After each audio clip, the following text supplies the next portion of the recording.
I could be wrong, but if you think about it, if you got any single word, any topic or any skill, any ability, whatever, anything in life, you'll if you get it and you single it to a word, you'll realize that this word has an opposite word, or the thing has an opposite thing.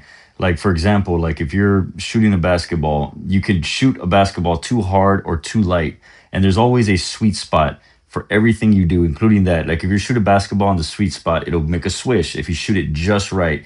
And everything in life works like this. Every single task, every single, editing, mastering a skill of any kind, talking a lot or talking too little, anything you could think of, there's always two polar opposites. And I think perfection is finding the sweet spot in those two polar opposites of doing it right and doing it wrong. And if somewhere in the middle, it's not always 50%, sometimes it's 70, sometimes it's 30, sometimes it's 20, sometimes it's 80, but it's finding the sweet spot between the two polar opposites of the thing you're doing, or anything in life. Even our planet orbiting the sun, it's in a sweet spot, in a perfect sweet spot where we are not getting burned, but we're not getting frozen either.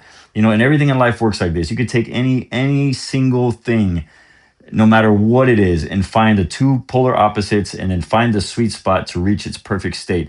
I truly believe that that's what perfection is. And I think if people operated like that with everything they do, any skill they're trying to master, singing, acting, doing a job, just anything you can think of. It doesn't matter what it is. It's always about finding that sweet spot. And as long as you find the sweet spot in any single category, I mean, isn't that perfection? Think about it.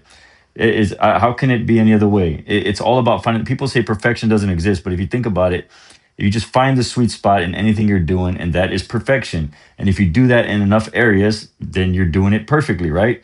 If Then all you got to do is manage that perfect pinpoint accuracy and be machine-like about that exactitude. And how is that not perfection, right? So just think about it. People say perfection doesn't exist, but if you know everything in the perfect sweet spot by trial and error, knowing where the sweet spot is, and then being systematic about it, and systematically hitting that sweet spot every single time and just timing it right. And if you can manage to do that, and then perfection exists. And you also have to believe it's possible, because if you don't believe perfection exists, how are you ever going to reach it? Your mind's just going to work against you. Most people are like, "Oh, perfection doesn't exist." Well, then of course you're not going to see perfection because you don't believe it exists. So you're required to believe it's possible first in order to gain access to these things. So you have to believe it's possible, and just understand that anything you do, there's a perfect way to do it. You just got to find that sweet spot and just do that with everything, and then you basically discover perfection. I mean, how could it be any other way?